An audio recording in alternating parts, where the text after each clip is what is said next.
발명영재 학생 여러분, 안녕하세요.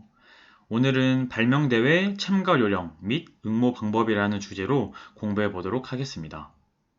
여러분들이 영재교육원뿐만 아니라 학교 현장에서도 기술교과 시간에 발명이라고 하는 큰 대단원에 대해서 공부를 했을 텐데요. 선생님이 현재 학교에서 기술교사로 근무하면서 수업 시간에 학생들과 다뤘던 발명과 관련되어 있는 기본적인 내용과 함께 오늘 여러분들이 발명대회를 어떤 식으로 준비하고 참가하면 될지에 대해서 좀 구체적으로 알아보도록 하겠습니다. 오늘의 학습 목표는 다음과 같이 크게 4가지로 준비를 해 보았습니다. 자, 다 같이 한번 볼게요. 자, 첫 번째는 우리가 여러분들이 일반적으로 발명이라고 하는 것을 이야기할 때 이 발견이라고 하는 개념과 많이 헷갈려서 이 단어를 쓰곤 해요. 그래서 오늘 발명대회와 관련되어 있는 구체적인 내용을 다루기 전에 이 발견과 발명을 명확하게 우리가 한번 비교해서 설명해 볼 수 있도록 하겠습니다. 자, 그리고 두 번째는 우리가 이 발명이라고 하는 것은 지식재산권, 이게 뭐냐면 여러분들이 흔히 알고 있는 특허라고 하는 것 있죠. 이 둘은 뗄래야 뗄 수 없는 관계에 있는데 이 둘의 개념에 대해서 우리가 다시 한번 그 관계를 알고요. 그리고 이 지식재산권에는 어떤 종류들이 있는지에 대해서 간단하게만 한번 알아보도록 하겠습니다. 이와 관련되어 있는 발명 대회들이 많기 때문에 선생님이 그와 관련된 주요 내용만 좀 다시 다뤄보도록 할게요. 자, 그리고 세 번째, 우리가 이 각종 발명 대회들이 있는데 이것에 참가하는 요령과 응모 방법이 이것을 주최하는 그 대회에 따라서 다양하죠. 그렇기 때문에 대표적인 이런 것에 대해서 몇 가지만 좀 알아보도록 하겠고, 네 번째는 여러분들이 직접 이와 관련되어 있는 과제를 해결해보고 이 결과물을 작성해서 오늘 과제로 제출하는 것으로 수업을 마무리해 보도록 하겠습니다. 자, 지금 보면은 선생님이 마우스를 이용해가지고 지금 포인터를 여러분 펜을 지금 이렇게 체크를 해두고 있는데 그 부분 좀 여러분에게 미리 양해를 좀 바라도록 하겠습니다. 자, 그러면 학습 목표 첫 번째. 우리가 발격인이라고 하는 것과 발명이라고 하는 것을 한번 비교해 보도록 할게요. 자, 지금 가운데 보면은 디스커버리라고 하는 하나의 그림과 인벤션이라고 하는 하나의 그림이 같이 존재해 있습니다. 자, 여러분, 영어 시간에 배웠죠? discovery. 어떤 뜻이죠? 한글로 번역하면? 맞아요. 바로 발견이라는 뜻입니다. 자, 그러면 invention은 발명이라는 뜻이겠죠. 자, 그렇다면 여러분, 발견이란 무엇일까요? 발견. 한번 말해볼까요? 발견이란 이러이러한 것을 발견이라고 말한다. 자, 다음은 invention. 자, 그렇다면 발명은 무엇일까요? 지금 한 글자 차이로 서로 두 다른 단어를 우리가 확인할 수가 있는데 힌트는 여기 그림에서 지금 알려주고 있어요. 자, 발견이라고 하는 디스커버리가 뭐냐? 지금 보면 여기 어떠한 대상들이 있는 거죠. 어떤 대상이 있으면 이 대상을 이렇게 바라보고 있는 모습을 우리가 볼 수가 있네요. 여기도 눈이 있고요. 자, 그래서 발견이라고 하는 것. 이전에 알지 못했던 새로운 신비한 것들을 우리가 이렇게 발견했다라고 하는 표현을 쓰는 거고요. 발명이라고 하는 것은 기존의 어떤 제품들을 우리가 발명했다라는 표현을 쓰죠. 자, 그래서 우리가 발견이한 것과 발명이라고 하는 것, 무언가를 보는 것과 무언가를 만드는 것, 이 두 가지 차이점 우리가 간단하게 설명할 수가 있는데 이것은 자연스럽게 과학과 기술이라고 하는 개념하고도 우리가 비교를 통해서 알아볼 수가 있다고 해요. 자, 그러면 발견과 발명. 자, 이것의 특징을 기술과 과학이라고 하는 관점에서 이야기해 보도록 하겠습니다. 자, 여러분들이 학교 현장에서 수업 시간에 과학 시간, 그리고 기술 시간, 이 시간을 통해서 여러분들이 과학이 무엇인지, 기술이 무엇인지 한 번쯤은 배워봤을 것이고 특히 지금 여러분들은 영재교육원에서 발명, 발견, 과학, 기술, 공학, 특허와 관련되어 있는 수업을 이미 한 번쯤은 다뤄봤던 걸로 선생님이 알고 있습니다. 자, 그렇다면 여러분, 과학은 뭘까요? 과학 혹은 기술은 뭘까요? 과학은 영어로 우리가 science라고 하죠. 기술은 영어로 우리가 테크놀로지라고 합니다. 이 서로 다른 두 영어 단어, 이 한글, 각각이 다른 어원에서 요래된 다른 개념의 의미라고 볼 수가 있겠죠. 자, 여러분들이 초등학교 때부터 중학교 때부터 고등학교 이런 교육 과정을 흘러서 대학교를 진학하게 되는데 우리가 매번 과학 수업과 이런 기술 수업, 공학 수업은 항상 듣게 돼요. 그럼에도 불구하고 굉장히 많은 학생들이 과학이라는 뜻과 기술이라는 뜻을 알지 못할 뿐만 아니라 이 두 가지를 굉장히 혼용해서 사용하는 경우가 많아요. 그렇기 때문에 우리가 오늘 발명이라고 하는 하나의 큰 개념을 다루기 전에 이 과학과 기술이라고 하는 개념을 확실하게 잡고 수업에 들어가 보도록 하겠습니다. 자, 먼저 과학이라고 하는 게 뭐냐면요. 과학이라고 하는 건 다양한 대상을 탐구하고 체계적으로 연구하는 학문이 바로 과학이라고 해요. 자, 여러분들 학교에서 배웠던 과학 교과서 한번 곰곰이 생각해 봅시다. 가장 많이 나오는 게 뭐냐? 바로 이런 그래프, 그리고 누구의 이런 법칙, 혹은 무엇이란 무엇을 의미한다라고 하는 하나의 정의. 여러분들이 이런 것들을 과학 교과서에서 굉장히 많이 보는 걸 기억할 수가 있어요. 자, 그래서 다양한 대상을 탐구하고 체계적으로 연구한다는 이 뜻이 뭐냐면 우리가 이 그래프를 한번 볼게요. 이 그래프를 봤을 때 Y축은 부피라는 변수가 있고 X축은 압력이라는 변수가 있습니다. 자, 이 실험 같은 경우에는 이 부피와 압력의 관계에 대해서 하나하나의 테스트를 거친 후 일반적인 이 테스트 결과를 하나의 이런 식의 그래프로 표현을 해주고 있죠. 그래서 결과적으로 이런 것들은 이런 관계성을 가지고 있다라고 정리를 하게 되는 거고 이 정리한 내용을 이렇게 하나의 문장으로 표현하는 것을 우리가 개념의 정리다라고 표현할 수가 있는 거죠. 그래서 이런 내용들이 이어지는 것. 다시 말해 과학이라 하는 것 어떤 느낌인지 알겠죠? 우리가 무언가를 연구하고 탐구하고 구체적으로 조사하고 이런 특징을 가지고 있는 것이 과학이라고 할 수가 있습니다. 왜? 우리가 이런 자연현상들을 탐구하고 연구해서 무엇을 하기 위해서? 바로 여기 있는 것처럼 이론을 발견하고 개념을 완성하기 위해서. 이것이 바로 과학이라고 하는 학문이 가지고 있는 특징이다 라고 알면 될 것 같아요. 그래서 이론의 발견이라고 하는 것과 개념의 완성이라고 하는 것 여러분 반드시 꼭 기억할 수 있도록 합시다. 자, 다음으로 넘어가면요. 우리가 기술이라고 하는 걸 같이 알아보도록 할게요. 자, 기술이라고 하는 것은 뭐냐? 앞서 배웠던 것처럼 이미 체계화된 법칙이나 현상. 어디에서? 맞아요. 과학이라는 학문에서. 탐구하고 연구를 통해서 이미 세상에 밝혀지고 만들어진 이런 법칙이나 형상들을 실제로 응용하고 이용해서 어떤 결과물들을 만드는 활동을 통해 풀어내는 것이 바로 기술이라고 합니다. 그래서 기술이라고 하는 것을 봤을 때는 대표적으로 그 기술의 결과물은 이런 자동차와 같은 것도 있겠죠. 우리나라 최초의 자동차는 여기 있는 것처럼 바로 시발이라고 하는 자동차입니다. 실제로 우리나라 최초의 자동차로 등록이 되어 있고요. 자, 두 번째로는 인공지능 로봇이라고 하는 게 바로 이 기술이라고 하는 대표적인 결과물이라고도 볼 수가 있겠죠. 그래서 기술을 통해서 우리가 얻고자 하는 목적이 뭐냐? 어떤 일반적인 상황에서 문제를 해결한다. 그리고 그 문제를 극복하기 위해서 기존에 있던 자원을 가공해서 자동차든 로봇이든 이런 결과물들을 만들어낸다 라고 하는 게 있고요. 이런 것들 우리가 만들기 위해서 그냥 뚝딱하고 로봇이 만들어지냐? 아니다. 로봇을 만들기 위해서는 이 로봇의 구조뿐만 아니라 구체적으로 어떤 것들이 필요하고 어떤 절차로 만들 것인지에 대한 설계가 반드시 꼭 필요하다. 이것이 바로 기술이고 이런 것들은 우리가 기존에 없던 새로운 것을 만들어내는 창작활동과 발명활동으로 이어진다라고 하는 게 바로 이 기술이라고 교과의 특징이었습니다.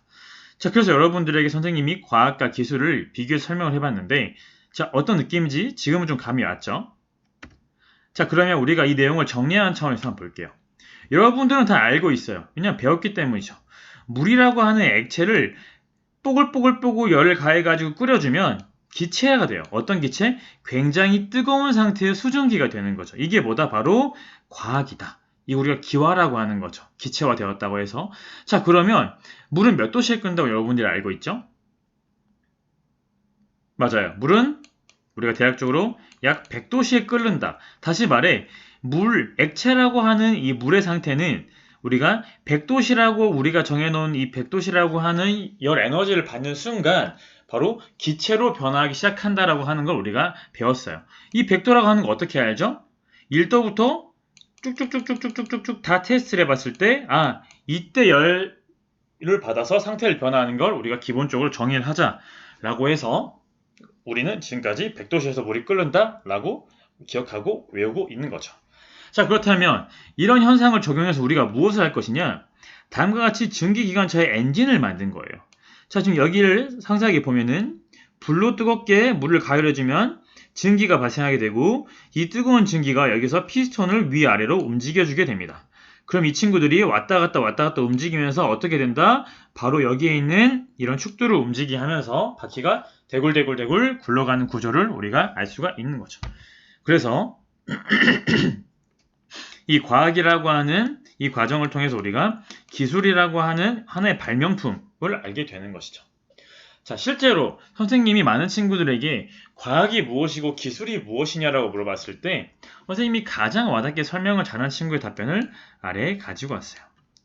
과학이라고 하는 것은 우리가 알 수 없었던 미지의 것들을 새롭게 밝히는 것이고 이 기술이라고 하는 것은 과학이 밝힌 것을 이용하여 우리 실생활에 필요한 것을 만드는 방법이다. 중학교 단계에서 이 정도 설명할 수 있다는 것은 이미 선생님 수업을 듣기 전에 과학과 기술이라고 하는 학문의 특징을 어느 정도 파악하고 있다고 판단할 수가 있습니다. 그래서 여러분들은 이 정도로만 설명할 수 있으면 될 것 같아요. 과학과 기술을 설명할 때는 무엇을 떠올려라? 발견이라고 하는 것과 발명이라고 하는 것을 떠올려라. 이것들은 굉장히 밀접한 관계에 있다고 하는 것들을 여러분들이 알 수 있습니다. 자, 그렇다면 여러분들이 흔히 알고 있는 에디슨이라고 하는 사람이 있어요. 이 사람은 전구를 만들어낸 사람으로 굉장히 우리가 익숙하게 알고 있는 사람인데요. 자, 그렇다면 전구를 발명한 에디슨이라고 한 이 사람은 과연 과학자일까요? 혹은 기술공학자일까요?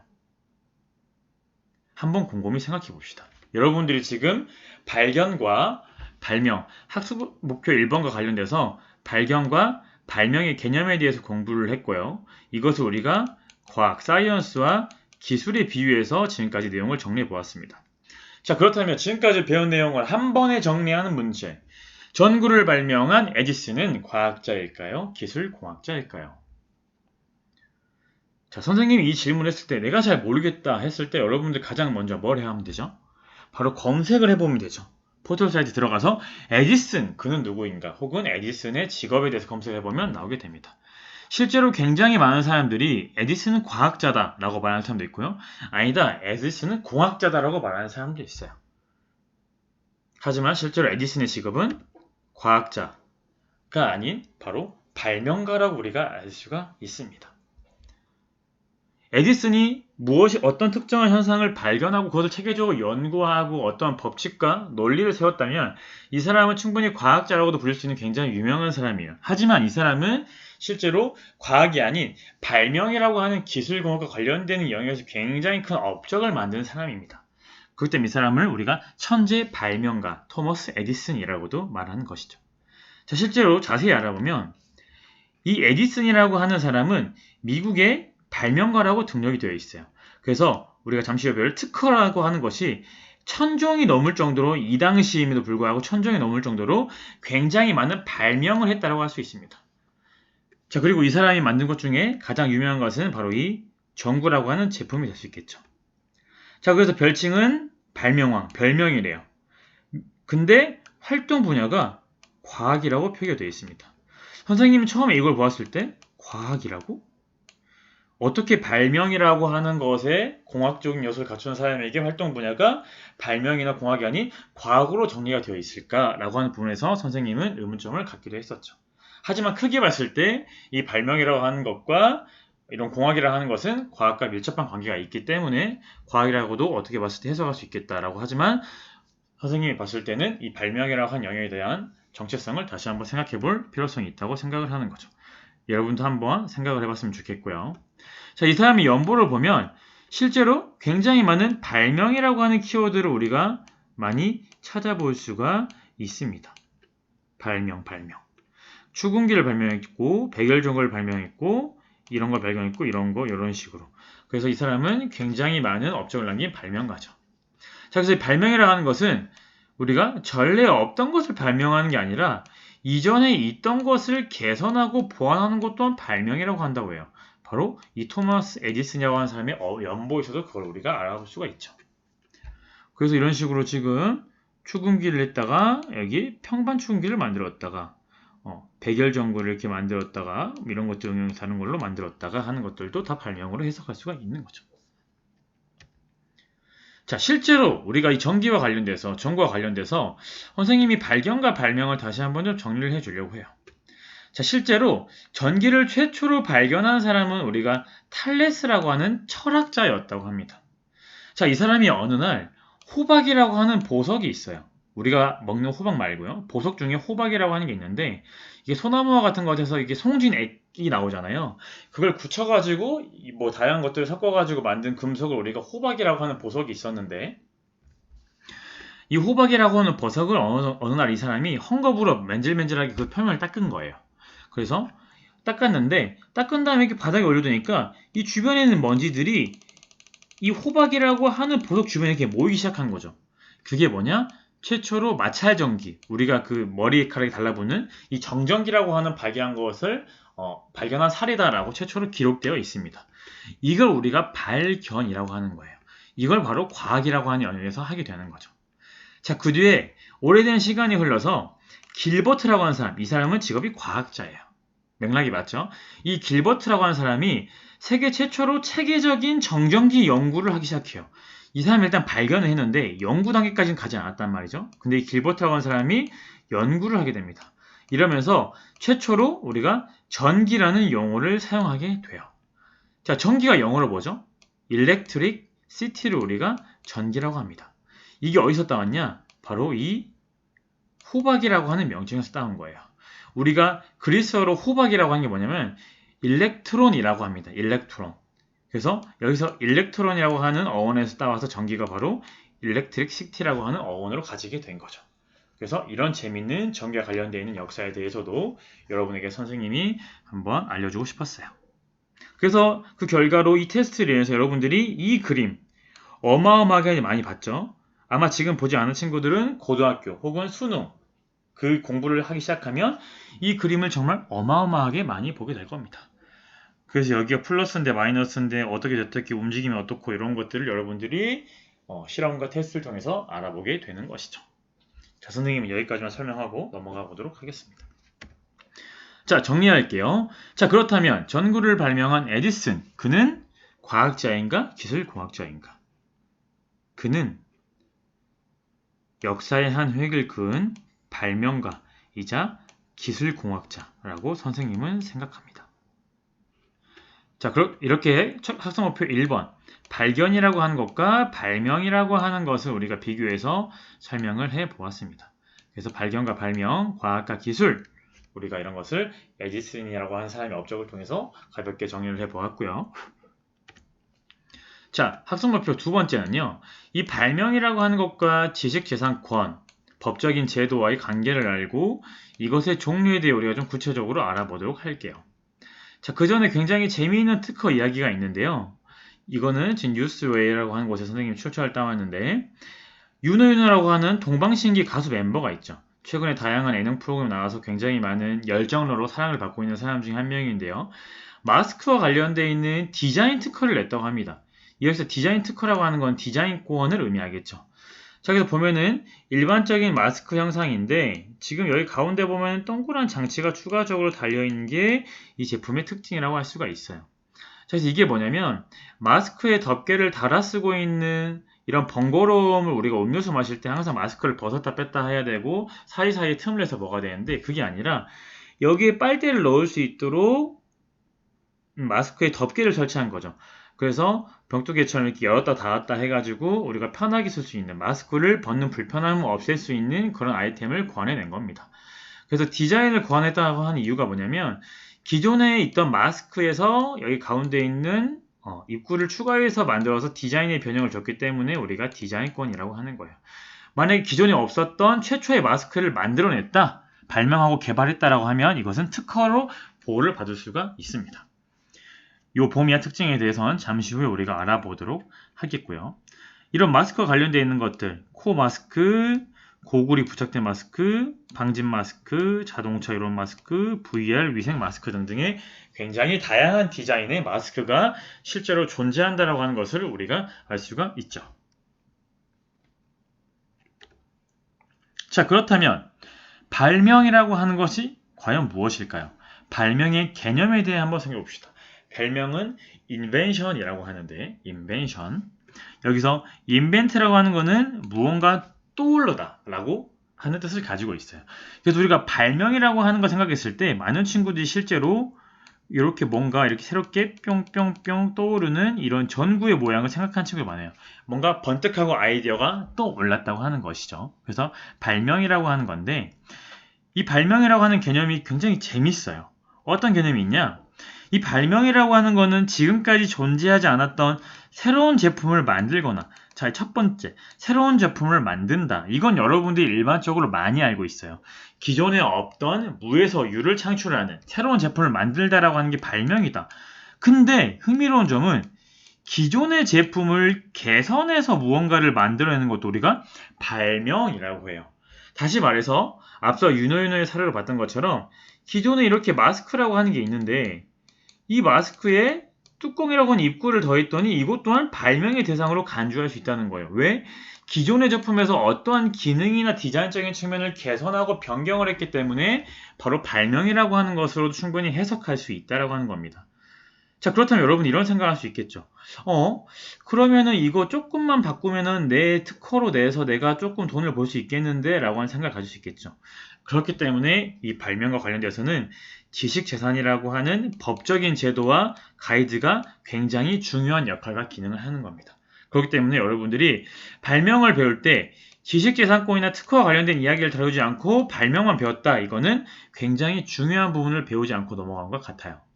그렇기 때문에 선생님이 오늘은 발명과 지식재산, 요거 대회와 연관돼서 중요한 부분만 빠르게 다루고 넘어가 보도록 하겠습니다. 자, 그래서 여기 중요한 게 뭐다? 발명이라고 하는 것은 새로운 제품을 만드는 것, 그리고 기존의 제품을 개선해서 무언가를 만들어내는 것도 발명이라고 한다라고 하는 걸 반드시 꼭꼭꼭 기억해 주세요.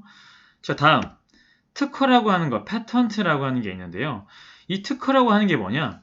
우리가 어떠한 제품을 발명하고 새롭게 만들었을 때 우리가 특허권이라고 하는 이야기를 많이 해요. 빨리 특허 내야 하는 거 아니야?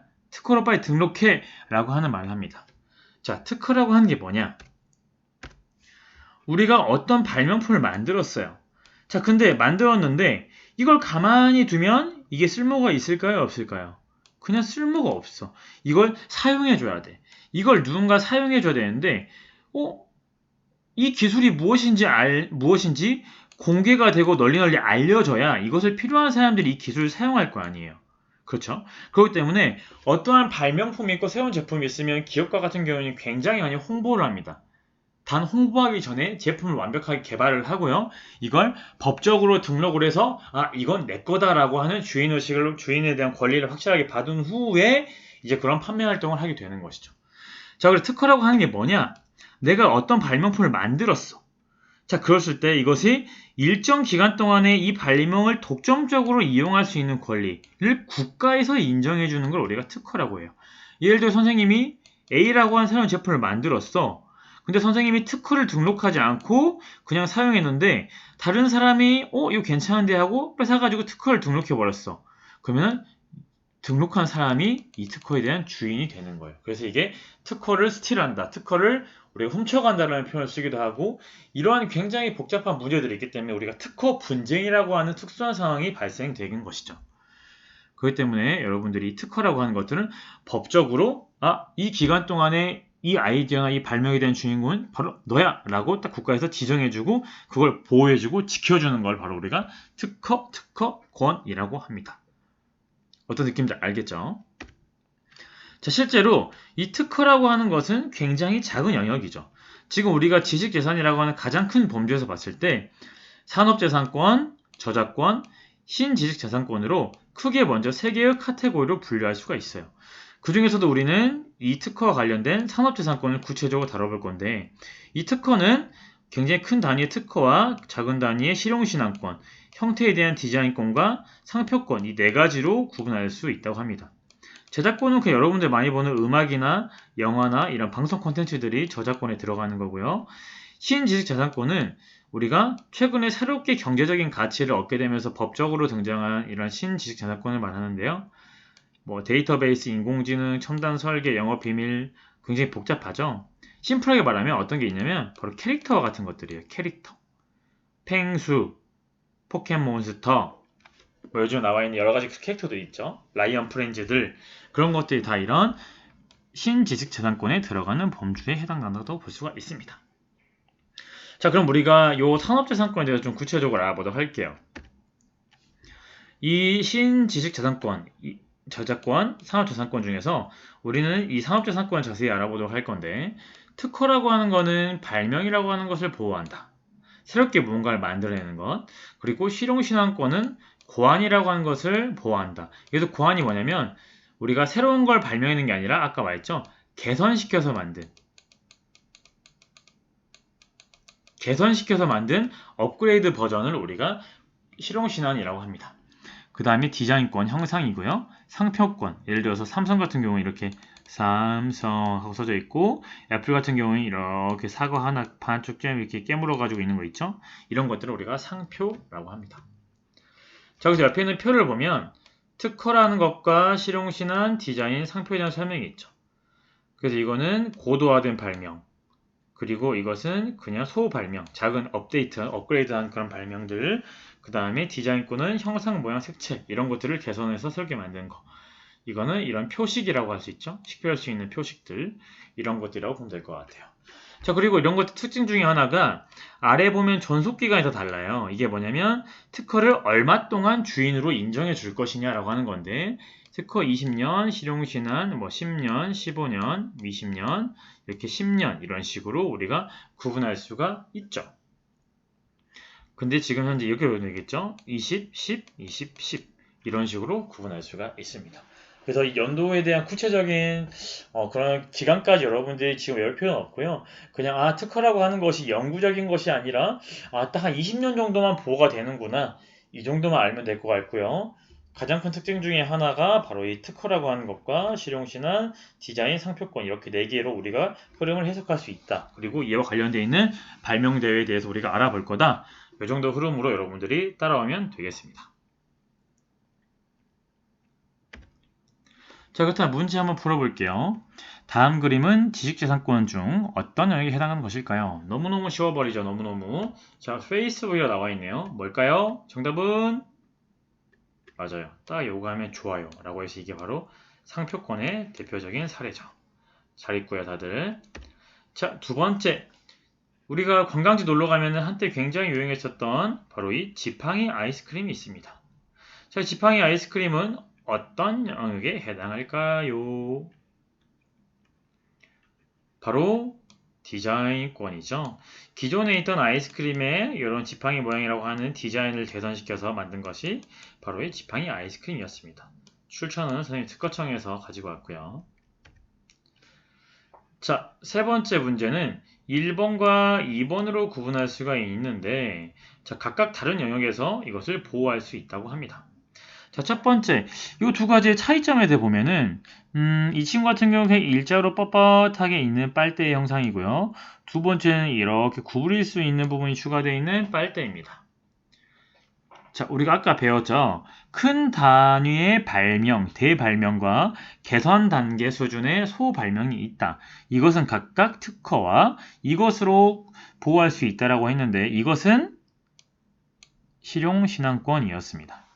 자, 그러면 기존에 없던 빨대라고 하는 것, 우리가 일반적으로 음료를 마실 때 불편할 경우에 우리가 이런 빨대를 활용하곤 하죠. 홈이 깊게 파여있는 그런 병이나 캔 안에 들어있는 음료를 마실 때. 그래서 기존에 없던 빨대라고 하는 것이 새롭게 만들어졌다라고 하는 건 바로 특허. 그리고 이 빨대에서 입의 모양이나 위치를 고려해서 접어서 높이를 조절할 수 있게 이런 주름의 기능을 추가해 준 것이 바로 실용신앙권으로 해석할 수가 있습니다. 그래서 특허와 실용신앙권 여러분들 잘 구분하세요. 기존에 없던 새로운 것을 만들어내는 활동이 특허, 그리고 기존에 있던 것의 기능을 부분적으로 추가해서 개선시킨 것을 실용신앙권이라고 했습니다. 자, 벚꽃 엔딩, 음원이죠. 저작권입니다. 그리고 아까 말했죠. 펭수라고 하는 EBS의 캐릭터, 이것은 신지식재산권에 해당한다고 볼 수 있습니다. 자, 이렇게 해서 우리가 발명과 지식재산의 관계에 대해서 알아봤고요. 지금부터는 이제 발명 대회에 대해서 좀 이야기를 해보려 할게요. 자, 선생님이 여러분에게 발명교육 포털 사이트라고 하는 여기에 있는 사이트를 하나 추천해 주려고 합니다. 이것은 특허청과 발명진흥회라고 하는 기관에서 공동으로 운영하는 것으로 알고 있고요. 여기 보면 전국에서 운영하는 발명교육센터 관련되어 있는 정보도 있지만 우리가 주로 오늘 알아볼 이런 대회나 전시 행사에 대한 내용도 있습니다. 뿐만 아니라 여기에 관련된 다양한 컨텐츠들도 있으니까 여러분들이 여기 사이트에 들어가서 지금 선생님 수업을 들으면서 같이 알아보도록 할게요. 여기 지금 여러분들을 위한 축제를 온라인으로도 진행하고 있다고 공고가 있네요. 대한민국 꿈나무들의 발명축제. 바로 여러분들의 꿈나무죠. 자, 구체적으로 들어와서요. 여기 각각에 있는 내용을 선생님이 클릭했을 때 보여지는 내용들이에요. 그래서 발명센터, 그리고 대회 전시 행사, 양성, 콘텐츠 이런 것들을 볼 수가 있습니다. 자, 그래서 여기에 있는 대회 및 전시 내용을 보면 다양하게 5가지 정도로 지금 종류가 정리가 되어 있는데 여러분들, 다시 말해 학생 수준에서 참여할 수 있는 대회나 전시 활동들은 다음과 같이 3가지로 분류할 수가 있어요. 첫 번째는 학생 발명 전시 대회, 두 번째는 학생 창의력 챔피언 대회, 그리고 세 번째는 청소년 발명 페스티벌입니다. 실제 선생님은 학생들 데리고 이거들을 각각 참여해본 그런 지도 경험이 있는데요. 선생님의 경험을 바탕으로 해서 여러분들에게 오늘 어떤 식으로 참가를 준비하고 응모하면 될지 그 팁에 대해서도 같이 이야기를 해주도록 하겠습니다. 자, 선생님 같은 경우에는 지금 여기 사이트에 회원 가입을 해가지고 등록을 해 두었는데요. 항상 각종 행사가 있으면 이런 식으로 메일로 공지를 해주더라고요. 그래서 선생님도 지원할 수 있어요. 선생님과 관련되어 있는 대회들도 이렇게 공지를 해주고 학생들을 데리고 이런 대회들을 참여할 수 있습니다. 라고도 이런 식으로 공지글을 많이 해주죠. 그래서 올해 같은 경우에 선생님 학생들을 데리고 여기 있는 창의력 챔피언 대회를 나가서 수상을 했던 경험이 있죠. 그래서 이 내용에 대해서 정리해서 알아보도록 할게요. 자, 첫 번째로 학생 발명 전시 대회입니다. 실제로 올해 활동했던 지금 이 공고 지금 포스터 내용인데요. 보면 2020년 여기 나와 있죠. 그래서 대한민국 꿈나무들 발명축제, 지금 이걸 온라인으로 지금 공지하는 그런 기간인 것 같은데 여기 보면은 출품 부문부터 자격 뭐 이런 것들에 대해서 구체적으로 나와 있는데 이미 뭐 기간 지나 버렸네요. 내년에 여러분들 기회가 되면은 참여하면 좋을 것 같고요. 시상 및 전신 대회라고 해가지고 이렇게 8월달에 진행이 이렇게 된다고 합니다. 근데 지금 코로나 때문에 이게 정상적으로 운영이 됐는지는 모르겠어요. 아마 선생님 알기로는 온라인으로 대처하거나 뭐 연기된 그런 상황으로 알고 있는데 자, 학생 발명 전시대회 발명 부품의 예시를 한번 보면 첫 번째, 사회 취약계층이죠. 장애인이나 노약자들에게 도움을 주는 발명. 두 번째, 에너지를 절약할 수 있는 발명들. 뭐 이런 신기술과 관련돼서. 세 번째, 재난, 자연 대비, 기타 안전. 안전 굉장히 중요하죠. 대중교통 이용해주는 발명품. 건강관리, 요즘 디지털 헬스케어 같은 것들. 그 다음에 환경, 미세먼지 아주 중요하죠. 그 다음에 학습을 보조할 수 있는 학습에 도움을 주는 발명품. 어플리케이션, 요즘에 앱이 굉장히 많이 사용되죠. 소프트웨어 관련돼서 웨어러블, 우리가 착용할 수 있는 디바이스, 스마트워치 같은 것들, 그리고 리사이클 관련, 이건 재활용하는 거죠. 이 리사이클 관련해서 최근에 업사이클링이라고 해서 단순히 재활용하는 게 아니라 재활용을 통해서 제품의 가치를 업시킨다, 레벨업 시킨다고 해서 업사이클링이라고 하는 그런 프로그램도 많이 있고요. 반려동물, 요즘 문제 많죠. 그 다음에 적정기술, 우리가 자립적으로 에너지를 만든다든지 뭐 아프리카 같은 곳에서 우리가 흔히 사례를 많이 볼 수가 있죠. 적정기술의 사례, 지속가능한 발전이라고 하는 것들과 같이 연계돼서 공부합니다. 그래서 발명 부분에 대한 예시가 있는데 결과적으로 뭐냐? 그냥 모든 발명을 다 허용하겠다는 거죠. 모든 영역. 너희들이 가지고 있는 아이디어를 제한 두지 않겠다. 모든 영역에 해당되는 학생들의 발명 아이디어를 우리가 기대하겠다라고 하는 게 바로 이 대회의 취지인 것 같아요. 자, 우리가 좀 구체적으로 알아볼게요. 출품 자격 같은 경우에는 재학생들이나 청소년의 기준이 만 19세 이렇게 정의를 하고 있습니다. 그래서 부문, 영역 같은 경우에는 자유발명이죠. 일상생활에서 참여할 수 있는 모든 것에 대한 발명에 대한 아이디어를 하겠다라고 해서 굉장히 넓은 범주로 그 기능을 열어놓고 있습니다. 형태를 보면요. 1인당 최대 5가지나 출품이 가능하대요. 공동으로 발명하는 것은 불편하고 그냥 철저하게 개인전이라는 뜻이겠죠. 학교당 출품 건수에 제한은 없다. 많은 학생들이 참여했으면 좋겠다라고 하는 부분이 있겠고 그 다음에 본인의 발명, 본인이 반드시 꼭 해야 된다. 요즘에 대리로 해주는 경우도 문제가 많아서 굉장히 이걸 타이트하게 좀 그 절차나 그 내용들을 확인하고 있다고 합니다. 그래서 본인의 명의로 출원, 등록된 지식재산권도 출품이 가능하다. 이거 같은 경우는 뭐냐? 세상에 막 널리 알려지지 않았지만 이미 내가 특허로 등록을 해가지고 검색을 하면 뭐 땡땡땡이 이런 특허나 이런 재산권을 가지고 있습니다라고 인식이 되어 있는 거죠. 그래서 이런 것들을 내 거면 대회에 이렇게 아이디어를 등록해도 충분히 괜찮다라고 하는 또 열려있는 모습을 우리가 관찰할 수가 있고요. 옹무 방법은 온라인으로 보통 신청을 많이 합니다. 그래서 아까 알려줬던 선생님이 알려줬던 그 사이트에 들어가서 신청을 해가지고 등록을 하는데 필수적으로 우리가 회원가입을 해서 로그인을 해야겠죠. 그래서 출품 내용에는 소개에 대한 글을 간단하게 작성을 해주는데 출품명, 그 다음에 출품의 요지 이런 것들을 어떻게 작성하면 된다라고 하는 것들이 굉장히 구체적으로 공지가 되어 있습니다. 자, 그 다음에 이것에 대한 설명과 도면이 굉장히 중요한데요. 선생님이 생각했을 때 가장 중요한 포인트는 도면이에요. 도면. 우리가 딱 아이디어를 봤을 때 여기 글이 수백 자, 수천 자 있는 것도 물론 좋겠지만 해석하는 데 도움이 되겠지만 굉장히 임팩트 있게 구체적으로 잘 설명되어 있는 도면 두세 개만 있으면 이 전반적인 흐름에 대한 내용을 이해하는 데 굉장히 중요해요. 그렇기 때문에 이 도면을 그리는 활동이 어마어마하게 중요합니다. 어마어마하게. 그래서 선생님이 평상시 수업을 할 때 이 도면 그리는 방법을 가지고 학생들과 굉장히 구체적으로 자세하게 공부를 하곤 하죠. 그래서 발명의 명칭과 권리 현황, 발명한 동기나 배경들 이런 것들에 대해서 이런 단계에서 흔히 드러나는 게 뭐냐? 일상생활에서 문제의식이 우리가 드러나겠죠. 일상생활을 하는데 어떤 부분에 대해서 문제점을 느꼈다. 예를 들어 우리 누나가 혹은 우리 언니가 무엇을 하는데 이런 부분이 너무 불편하다고 내가 생각이 됐다. 그래서 이런 부분을 통해서 내가 어떻게 좀 문제를 해결해 볼까 고민을 했는데 집에 그냥 나무가 있길래 톱으로 잘라가지고 좀 못을 박아서 이렇게 좀 만들었더니 그런 문제 상황을 극복할 수 있었다.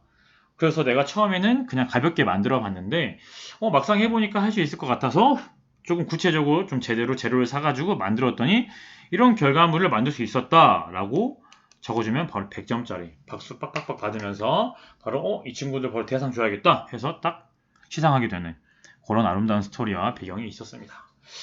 자, 그렇게 해서 신청서 작성하는 방법 그리고 그 내용들 그리고 용도와 효과, 선행기술, 검색이 가능하니까요. 그 다음에 1차 도면 및 사진 첨부. 여기서 봤을 때 1차 도면이라고 하는 거는 추가적인 그런 도면이나 그런 설명에 대한 필요가 있을 수 있다라는 것도 있겠죠. 그리고 이런 것들 할 때는 스캔을 통해서 첨부를 좀 해줘라. 특징이 상세하게 잘 보이게 이런 것들을 여기 보면 반드시 학생이 그려야 한다. 이런 부분들 내가 자율적으로 해야 한다는 것들이 있고요. 이게 보면은 서류 심사가 있대요. 서류가 있으면 보통 여기 발명대 같은 경우에는 1차적으로 끝나는 게 아니라 서류를 패스하면 예선전이 있고 예선전을 패스하면 본선전이 있고 본선에서 하면은 전시나 행사활동 참여하고 이런 식으로 단일적인 활동에서 끝나는 게 아니라 스텝 바이 스텝으로 이런 식으로 계속 미션이 클리어되는 느낌으로 이 대회가 진행되는 것을 우리가 확인할 수 있습니다. 그래서 여기는 신청서 샘플을 선생님이 한번 가져와 봤는데요. 우리가 한번 크게 확대해서 보도록 할게요.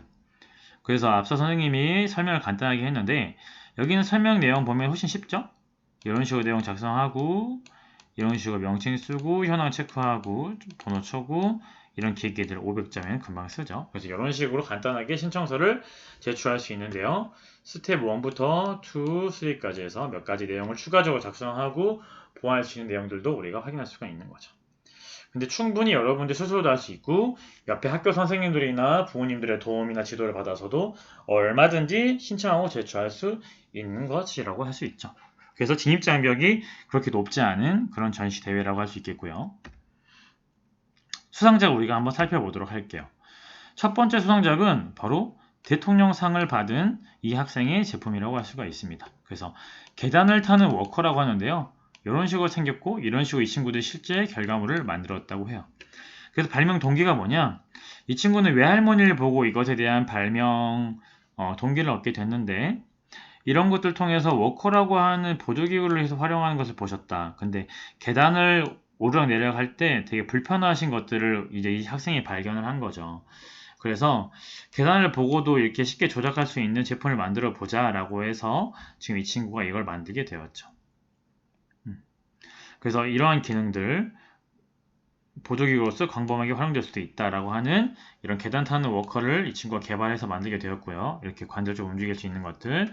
그 다음 제품을 살펴보면 정렬 책꽂이라고 하는 걸 우리가 볼 수가 있죠.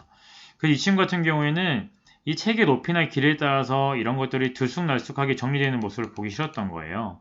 그래서 이렇게 앞에 가이드라인을 쳐줘서 앞쪽으로 당겨주면 한 열로 싹 깔끔하게 정리되어 있는 모습을 볼 수가 있는 거죠.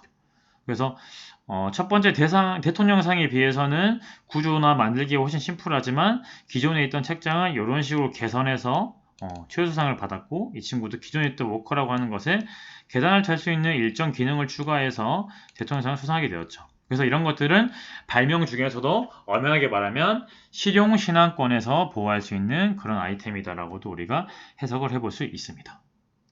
굉장히 재밌죠, 이 발명이라고 하는 게. 자, 두 번째로 학생 창의력 챔피언 대회라고 하는 게 있어요. 이건 실제로 선생님이 올해 학생들을 데리고 대회에 나가서 동상, 은상, 그 상을 수상했던 그런 대회인데요.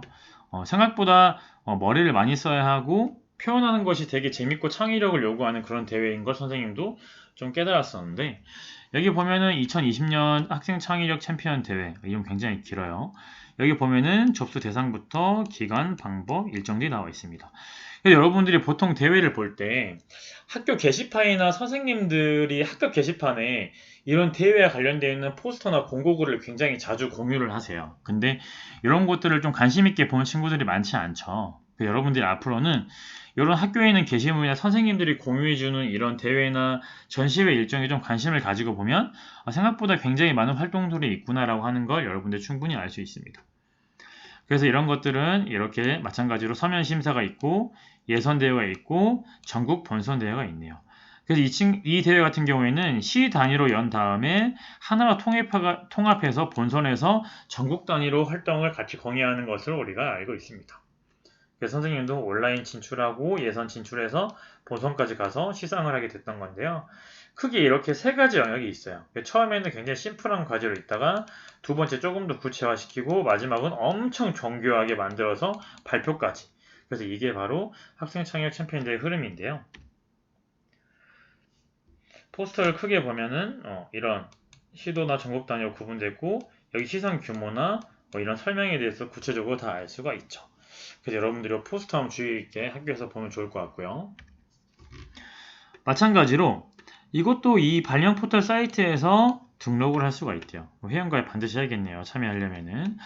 그래서 여기 보면 이런 과제들, 이런 조건들이 굉장히 복잡하게 있는데, 잠시 후에 선생님이 영상을 통해서 이런 식으로 설명할 수 있다라고 하는 걸 좀 알려주도록 하겠고요. 구성하는 방법은 이렇게 초등학교, 중학교, 고등학교 학생들이 자유롭게 팀을 구성할 수가 있습니다. 이때는 선생님이 이렇게 같이 꼭 참여를 해줘야 되는데, 선생님도 이 지도교사로 참여를 한 거죠, 학생들하고 같이.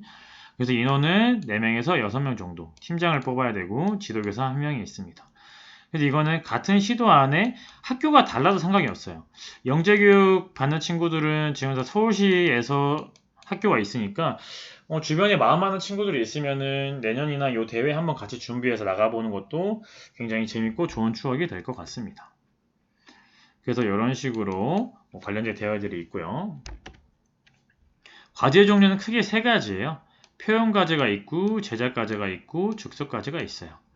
이거 같은 경우에는 이게 좀 특징인데, 우리가 어떻게 봤을 때는 발명이라고 하는 것과 엄청 깊숙한 관계가 있냐라고 했을 경우에 과연 그걸 설명하는데 조금 애매한 경계도 있어요. 왜냐? 이건 우리가 어떤 결과물을 만들고 그 결과물의 기능적인 측면이나 프로세스를 설명하는 것도 그것보다는 지금 여기서 보면 알 수 있겠지만 무대, 의상, 소품 등을 모든 요구사항을 준비하여 공연으로 표현하는 거예요. 다시 말해 이 대회는 내가 어떤 아이디어가 있으면 그 아이디어를 하나의 퍼포먼스라고 하는 공연으로 발표하고 표현하는 방식이에요. 그렇기 때문에 내가 만약에 이런 창의력 챔피언 대회를 수행할 때 어떤 발명품이라고 하는 주제로 우리가 진행을 한다면 충분히 그 발명품에 대해서 퍼포먼스를 표현할 수 있는 과제가 될 수 있겠지만 방향성을 조금 다르게 잡으면은 발명과 전혀 동떨어진 영역으로도 우리가 퍼포먼스를 보일 수 있다라는 그런 제한점도 있기는 해요. 그럴 때 여러분들이 이 방향성을 반드시 꼭 잘 잡아줘야겠고요. 이 방향을 잘 디렉팅 해주실 지도교사 선생님도 필요하다고 볼 수가 있겠죠. 자, 그래서 두 번째 제작 과제가 있죠. 이게 발명과 좀 밀접한 관계가 있는데 주어진 과제 내용에 따라 과학 원리를 이용한 구조물 제작을 수행하여 하는 원리라고 하죠. 그래서 우리가 배웠던 과학이라고 하는 원리, 맞죠? 과학이라고 하는 원리를 통해서 구조물을 제작하는 활동, 이 제작하는 활동은 바로 기술과 관련되어 있는, 공학과 관련되어 있는 활동, 하나의 맥락으로 이어지는 걸 볼 수가 있고요. 미리 문제를 공지한다고 합니다. 그래서 쌤이 알기로는 어떤 스파게티 면이나 뭐 그걸 마시멜로 같은 걸 주고 구조물을 만들어서 뭐 가장 높게 쌓아라. 그래서 여기 위에 뭘 올릴 건데 몇 초 이상 버텨라. 이런 식으로도 과제를 진행했던 걸로 알고 있고요. 대부분의 준비들은 대회에서 제공하기 때문에 여러분들은 굉장히 좋은 컨디션으로 참여만 해주면 된다는 좋은 점도 가지고 있습니다. 뿐만 아니라 현장에서 즉흥적으로 여러분들의 그런 센스나 문제 해결력, 그런 창의력을 보기 위한 즉석 과제도 있는데요. 비공개적인 장소에 팀원들, 선생님 들어갈 수가 없더라고요. 팀원들만 들어가서 과제를 수행한다. 그래서 정말 학생들만 두고 과연 이런 문제 상황에서 어떻게 해결할 수 있냐를 보는 그런 재미있는 과제라고 할 수 있습니다. 그래서 보면은 대회가 크게 세 가지로 구분되어 있는데 발명과 창의력이라고 하는 요소들이 충분히 이 안에 들어갈 수 있어요. 그래서 표현 과제, 퍼포먼스 과제와 발명과 관련되어 있는 제작 과제, 그리고 문제 해결력을 보는 즉석 과제, 이 세 가지로 구분되어 있다고도 볼 수가 있죠. 그래서 선생님도 굉장히 재미있게 학생들과 잘 수행했던 학생 창의력 챔피언 대회였습니다. 실제 활동 사진 보면은 첫 번째 표현 과제, 아까 퍼포먼스, 연극이라 했었죠? 여기 보면 친구들이 연극을 하는데 이때 특징이 뭐냐? 이 친구들이 이런 소품들을 다 만들어서 준비를 해오는 거예요. 이 안에는 또 메이킹, 기술과 관련된 요소뿐만 아니라 발명과 관련된 요소도 우리가 살펴볼 수가 있는 거죠. 자, 두 번째는 제작 과제. 이렇게 지금 뭔가 구조물들을 만들고 있죠. 그래서 이것 또한 발명과 관련되어 있는 기술과 메이킹과 관련되어 있는 그런 제작 과제. 그다음 즉석 과제는 마찬가지로 어떤 구조물을 만들고 있는 걸로 보이는데 이때도 마찬가지로 순발력과 창의력, 문제 해결력을 보는 활동이라고 볼 수 있겠죠. 그래서 이 모든 것들이 지금 기술이라고 하는 설계, 문제 해결, 발명, 노작, 창작이라고 하는 활동과 하나의 흐름으로 계속 이어지는 것을 우리가 해석할 수가 있습니다. 그래서 굉장히 재밌는 창의력 챔피언 대회. 실제로 대회 결승에 올라가면은 1박 2일 혹은 2박 3일로 학생들을 어떤 호텔이나 뭐 킨텍스, 뭐 코엑스와 같은 그런 컨퍼런스 룸에 두고 굉장히 재밌게 프로그램을 실제로 운영하는 걸로 알고 있어요. 그래서 꼭 기회가 되면 이 대회는 참여해 보는 것을 선생님이 강추합니다. 자, 이 표현 과제, 아까 퍼포먼스 과제가 있는데, 퍼포먼스로 제출하기 전에 이거를 우리가 예선이나 그런 심사 관련된 내용에서 학생들이 만들어서 이런 식으로 표현할 수 있다라고 하는 건데, 한번 우리가 살펴보도록 할게요. 좀 재밌는데, 어떤 것들을 여러분도 영상을 보면서, 과연 이거는 어떤 걸 표현하고 싶어서 이런 식으로까지 이렇게 했을까라고 하는 걸 여러분들이 한번 살펴봤으면 좋겠어요.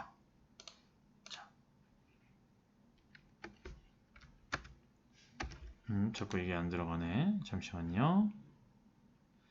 포인트 옵션으로 들어가서 화살표 옵션 표시.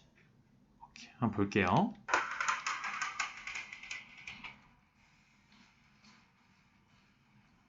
첫 번째 눈싸움을 할 수 있고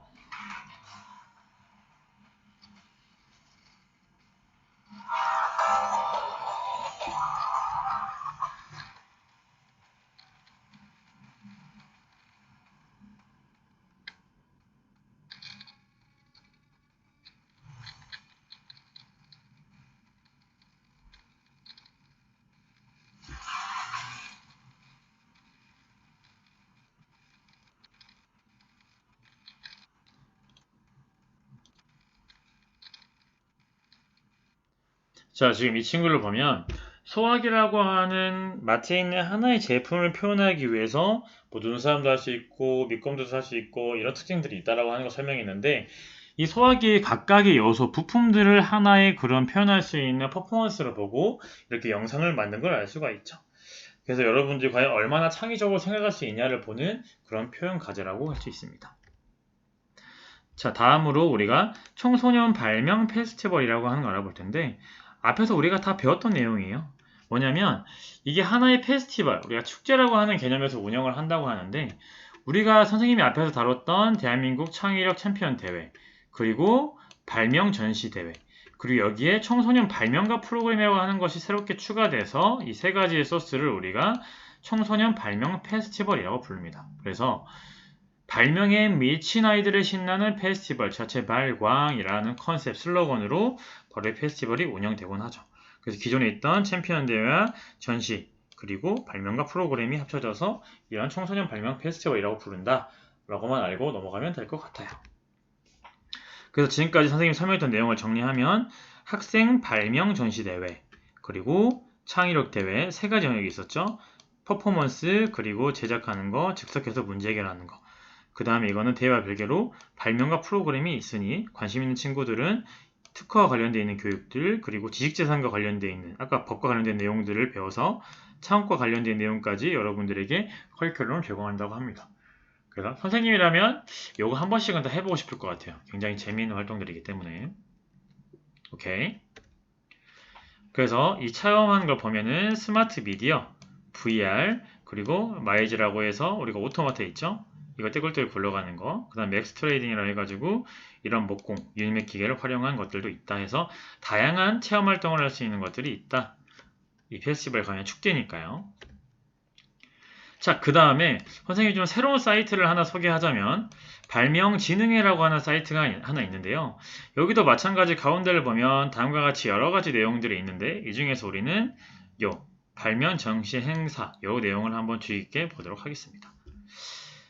자, 이걸 한번 클릭해보면 다음과 같이 두 가지를 볼 수가 있는데요. 첫 번째, 이 국내 발명 전시 행사를 보면 다음과 같이 네 가지를 볼 수가 있어요. 여기는 우리가 앞서 배웠던 지식재산이라고 하는 이 내용과 관련되어 있는 건데 여러분들이 접근하기에는 조금 어려울 수 있긴 하겠지만 그래도 충분히 개인 차에 따라서 도전해볼 친구들도 있기 때문에 선생님이 좀 간략하게만 소개를 하겠고요. 그 다음에 우리가 앞서 다뤘던 이 대회들 그리고 추가적으로 이렇게 몇 개 대회만 좀 같이 여러분들에게 좀 안내를 하도록 하겠습니다. 그래서 학생이 중심으로요.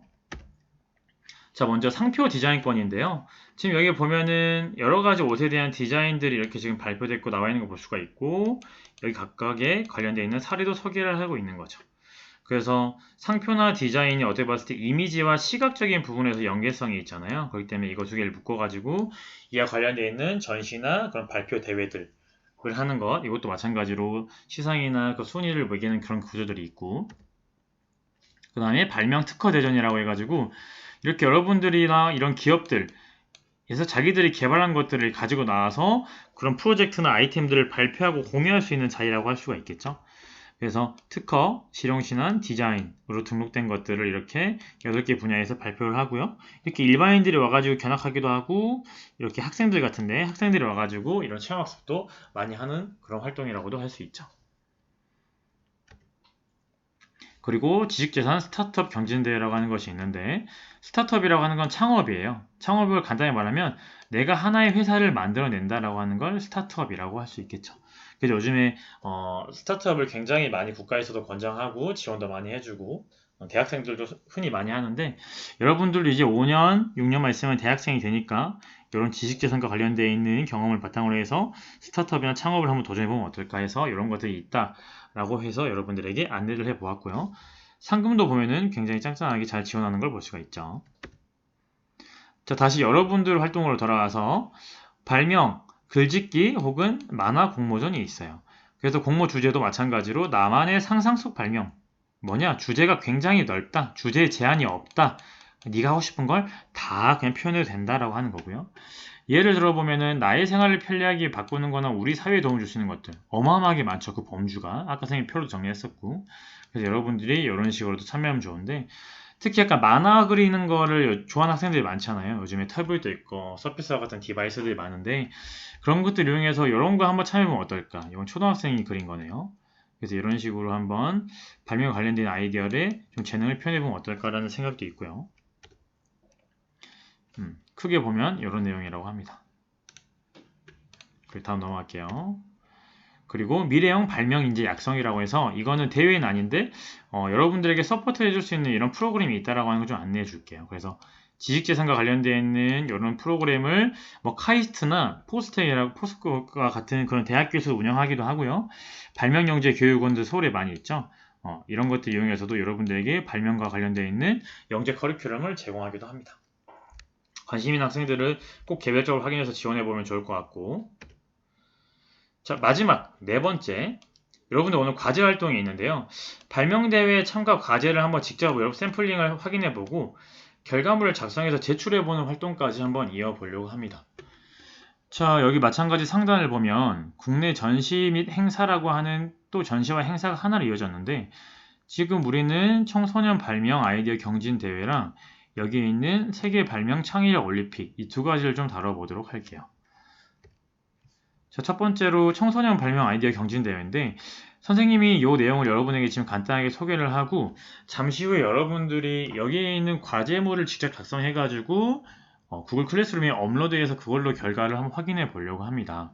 그래서 이것도 이미 기간이 지나긴 했는데 포스터를 선생님이 이렇게 한번 가지고 와봤어요. 그래서 대통령 사항이라고 해서 뭐 설명이 있는데 지금 요것에 대한 내용을 우리가 뒤로 한번 살펴보면은 여기 지금 발명 아이디어 설명서 양식이 있죠. 그래서 발명의 명칭과 내용 이런 것들, 용도 효과, 도면 사진 이런 것들이 있는데 이 주제는 선생님이 과제 내용을 보니까 앞서서 1학기 때 다른 선생님이 똑같진 않지만 이와 유사한 과제물을 제출했던 걸로 선생님이 알고 있거든요. 그래서 실제 대회할 때는 이렇게 창의성, 기술성, 실용성, 프레젠테이션 이런 것들을 결과적으로 종합적으로 평가를 하지만 우리는 이런 것들을 영재교원에서 운영할 수 있는 수준으로 좀 축소해서 선생님이 과제를 확인해 보려고 합니다.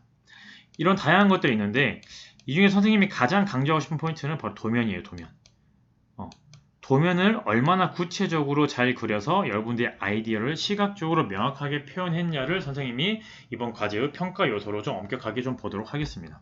그래서 이 도면 굉장히 중요하다. 이 도면을 여러분들이 잘 그려서 첨부해 줬으면 좋겠고요. 명칭부터 해가지고 여기 보면은 명칭부터 해서 발명의 내용과 특징, 평가 기준 나와 있고 천자 이내, 용도 및 효과, 그리고 도면 또는 사진. 그래서 여러분들 이거 한번 잘 준비해 볼 수 있도록 합니다. 도면과 사진은 최소 두세 장이야. 최소 두세 장으로 표현했으면 좋겠고요. 이 과제에 대한 주제는 바로 이겁니다. 요즘 여러분들뿐만 아니라 모든 사람들이 이 코로나와 관련돼서 굉장히 많은 어려움을 겪고 있는데 아이러니하게도 이 코로나라고 하는 것이 등장하면서 또 이색적이면서도 또 재미있는 다양한 발명품들이 많이 등장을 했어요. 자, 여러분들도 충분히 할 수 있습니다. 몇 가지만 소개하면 첫 번째, 코로나 모자죠. 그래서 기존에 있던 번거지 모자에 앞에 이렇게 투명한 비닐 같은 것을 덧대서 비말로 전파되는 것들에 대한 감염으로부터 보호할 수 있는 것들이 있었고, 그 다음에 두 번째는 마스크에 빨대를 넣을 수 있는 이런 덮개를 추가해서 아까 윤호랑 약간 비슷하긴 한데 조금 더 조그마하고 섬세한 결과물이라고 하는 차이점이 있겠네요. 이런 특징이 있는 마스크가 있고, 세 번째는 요즘에 굉장히 많이 착용하는 마스크 고리를 이렇게 활용하게 되었죠. 그래서 어떻게 봤을 때 이런 것들은 다 기존에 있던 제품들이기 때문에 특허라고 하는 새로운 창작물로 보호하기는 어려울지 모르겠지만 실용신안이라고 하는 기존의 제품들의 기능을 추가해서 개선한 아이템으로 충분히 확인해 볼 수가 있는 거죠. 그래서 여러분들이 특허와 관련된 범주까지 아이디어를 창출하셨으면 좋겠지만 그게 좀 어렵다는 친구들은 이 정도 수준의 실용신안으로도 충분히 아이디어를 제시하고 이렇게 발명 아이디어를 설명을 작성할 수 있으니까요. 이 부분 참고 부탁하겠습니다. 그래서 우리의 주제는 뭐다? 모든 요소에 들어가는 그런 주제가 아니라 우리는 코로나 극복 프로젝트를 주제로 하겠다. 코로나 관련된 이 문제점에서 여러분들이 느끼는 다양한 일상생활의 불편한 점을 개선할 수 있는 그런 문제를 해결할 수 있는 발명 아이디어를 선생님이 기다리도록 하겠습니다. 구체화된 도면과 함께요. 자, 여러분 참고 사이트를 좀 공유를 해주면 아까 우리가 들어갔던 한국대학 발명협회에 가서 오른쪽에 발명 자료실을 가면 아이디어라는 곳이 있어요.